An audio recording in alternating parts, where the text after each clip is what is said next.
वास्तु दोष होता है, उनको ज़्यादा कुछ नहीं करना होना। महाराज एक बेल का फल लीजिए। क्या लेना है? बेल का फल, बेलपत्री का जो फल होता है उसको ले लो। उसके अंदर का जो गुर्दा होता है, अंदर का जो भाग होता है, उसको निकाल लीजिए और उस बेल के फल में आटा सेक कर उसमें शक्कर मिलाकर उसको उसके अंदर भर लीजिए। अमावस्या के दिन सुबह 10 बजे से पहले उस बेल फल में जिसमें तुमने पंजेरी भरी है, आटा सेक कर भरा है शक्कर के साथ में, उसको अपने घर में घुमाने के बाद में जिसको कालसर्प दोष बताया है, पितृदोष बताया है या वास्तु दोष का स्मरण बताया है, घर में सब दूर घुमाकर अपने परिवार का हाथ का स्पर्श कराकर पीपल के पेड़ के नीचे तक खड्डा खोदकर उस बेलपत्र के उस फल को दाब दीजिए। उस फल को उसमें दबा दीजिए।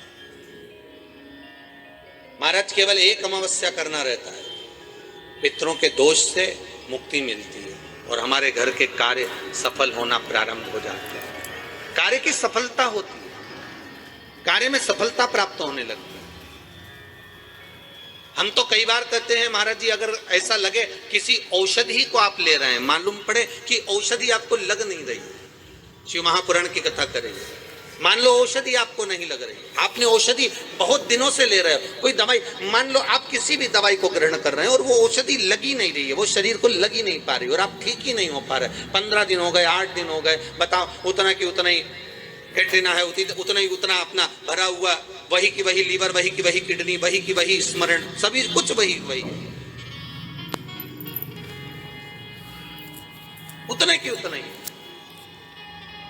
बीपी भी ऊंचा नीचा चल रहा है पर लेवल में नहीं आ रहा, शुगर भी लेवल में नहीं आ रही, तो प्रयास करा करो महाराज, बेलपत्री के फल का जो गुर्दा है, अंदर का जो भाग है फल का, उसको पानी में गला लीजिए और प्रदोष की प्रदोष, कम से कम प्रदोष नहीं हो और बीमारी जरा दवाई लगी नहीं रही हो तो बिना प्रदोष के भी कर सकते हो, उसको पानी में गलाइए। आधा घंटा पानी में, जैसे आपको सुबह मंदिर जाना है 10 बजे, तो सुबह स्नान कर कर कम से कम 6:30-7 बजे उसको पानी में गला दीजिए और उस बेले के फल का गुर्दा सा गला हुआ पानी शिव जी को ले जाकर समर्पित कर दीजिए। महाराज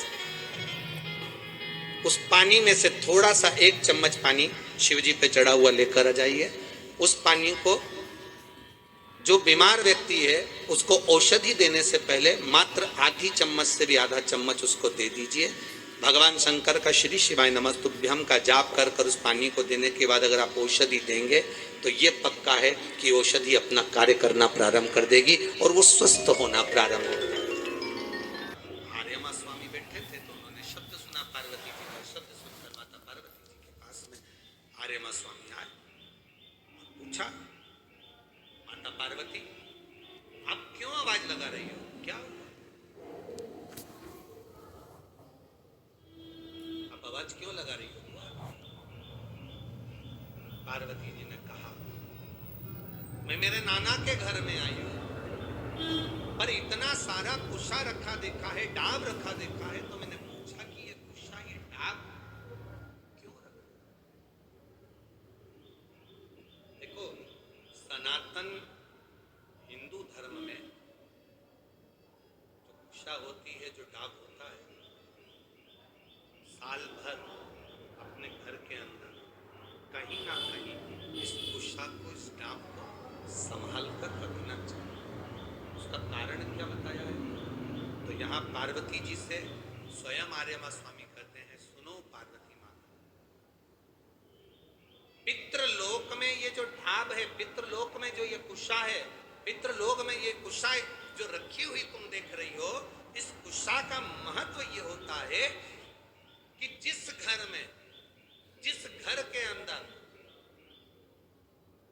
कुशा रखी होती है, उस घर पर पितरों की कृपा दृष्टि सदा बनी होती है। वहां दुख, तकलीफ, कष्ट, पर कुशा रखने का स्थान 3 जगह कुशा रखने का स्थान दिया। कितनी जगह दिया? जम के बोलिए। 3 जगह पर कुशा रखने का स्थान दिया है, आप अपने ध्यान में रखिएगा।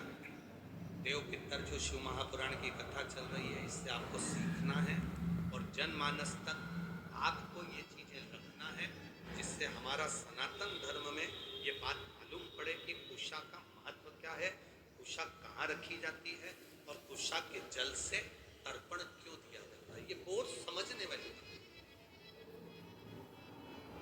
3 जगह पर कुशा का महत्व बताया गया कि कुशा को 3 जगह पर रखा जाए। पहला,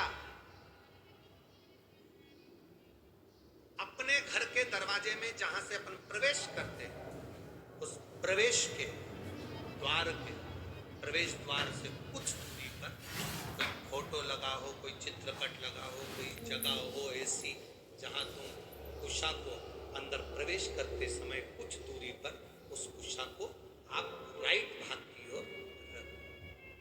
घर में प्रवेश करते हैं, उस द्वार से कुछ दूरी डाब कुशा रख। डाब को कुशा को 3 जगह पर, पहला द्वार से अंदर प्रवेश करते समय सीधे हाथ पर कहीं पर नहीं रखना। दूसरा, पूजन का जो स्थान, पूजन की जो जगह, वहां अगर कुशा नहीं रख सको तो कुशा का आसन जरूर रखो। अगर कुशा नहीं रख सकते तो कुशा का आसन। तीसरा,